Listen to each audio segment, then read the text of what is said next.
Chapter 5. The Bison Hunt. 26. Bison herd on the plains outside of a pony's tribe. The summer sun beat down mercilessly on a pony's tribe. The once abundant plains, teeming with game, had grown eerily quiet. The white man's encroachment had pushed bison herds further and further away, leaving the tribe with dwindling resources. Hunger gnawed at their bellies, and tempers flared easily. The children, once filled with laughter, now carried thin frames and haunted eyes. Ahiga, the wolf boy, felt the weight of responsibility pressed down on him. Not only did he lead the tribe, but his bond with the wolf pack had become a vital lifeline. He and his wolf family scoured the plains each day, their senses attuned to the faintest rustle of grass or snort of an animal. The wolves, once sleek and powerful, bore the same marks of hunger as the tribe. Their playful nips had become sharp bites, their playful growls edged with desperation. One scorching afternoon, a wolf named Kaya, the eldest of the pack, returned with news. Her keen sense of smell had picked up a faint musk. Bison, not a lone straggler, but a herd, 30 strong, roaming just a few miles north. Relief washed over Ahiga, a fleeting coolness in the oppressive heat. He gathered the tribe elders in the shade of the largest teepee. Whispers filled the air as he relayed Kaya's message. Hope flickered in their eyes, but it was tempered by caution. 30 bison were a formidable quarry.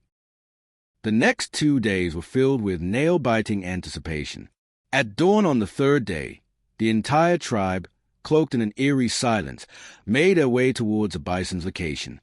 Ahiga's wolf pack, already in position, surrounded the herd like a living fence.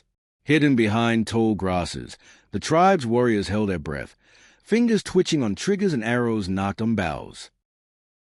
After a tense discussion, a plan was hatched. Ahiga's wolf pack, 30 strong, would circle the herd, driving them towards a designated area. The tribe's warriors, armed with the few rifles and bows they possessed, would lie in wait. It was a risky maneuver, but with the bison population dwindling, they had little choice.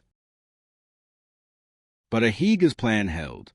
The wolves, agile and relentless, herded the bison towards the waiting warriors. The air cracked with the sharp reports of rifles and the twang of bowstrings. Bisons, brought down by the hail of lead and arrows, crumpled to the ground.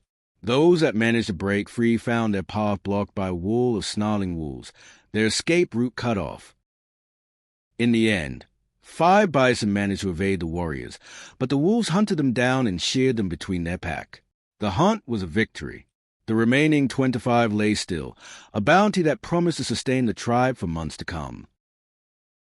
The women of the tribe, skilled butchers, sprang into action. For to a fallen bison, they worked with practiced efficiency, skinning and fleshing the animals. The air grew thick with a metallic tang of blood, but it was a smell of survival, of hope.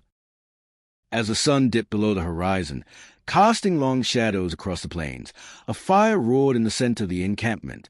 The bisons were roasting, filling the air with a mouth-watering aroma. The tribe gathered around the fire, faces lit by flickering flames and a shared sense of joy. Hunger, for the moment, was a distant memory. Laughter filled the air again, replacing the despair of the past few weeks. Children, their bellies full and spirits lifted, chased each other around the firelight. Ahiga and a pony sat side by side, sharing a knowing smile. They were the special guests offered the choicest cuts of meat. The tribe, in gratitude, presented Ahiga and a pony with 3 magnificent horses, their coats gleaming in the firelight. 3 husky dogs, strong and loyal, were added to the gift. The wolves, who had also played a crucial role in the hunt, were not forgotten.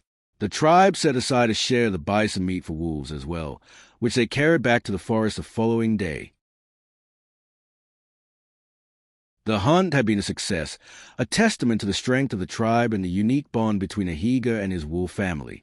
But they knew this was only a temporary reprieve. The white man's shadow loomed large, and the future remained uncertain. Yet, for now, they feasted and celebrated their victory, their spirits rekindled by the promise of a full belly and a hopeful tomorrow. Life in the village settled into a new rhythm. The success of the hunt brought a sense of security, but they knew they couldn't afford to be complacent. The elders, led by the wise Waimaha, began planning. They discussed venturing further north, to lands less touched by the white man's presence. It would be a perilous journey, fraught with unknown dangers, but it might be their only option. Young native Indian man, Ahiga, too, grappled with the future. He spent his days training the young warriors, passing on the hunting skills he'd learned from the wolves. He practiced his own skills with bow and arrow, knowing that the day might come when their bullets ran out and only their own ingenuity would stand between them and starvation.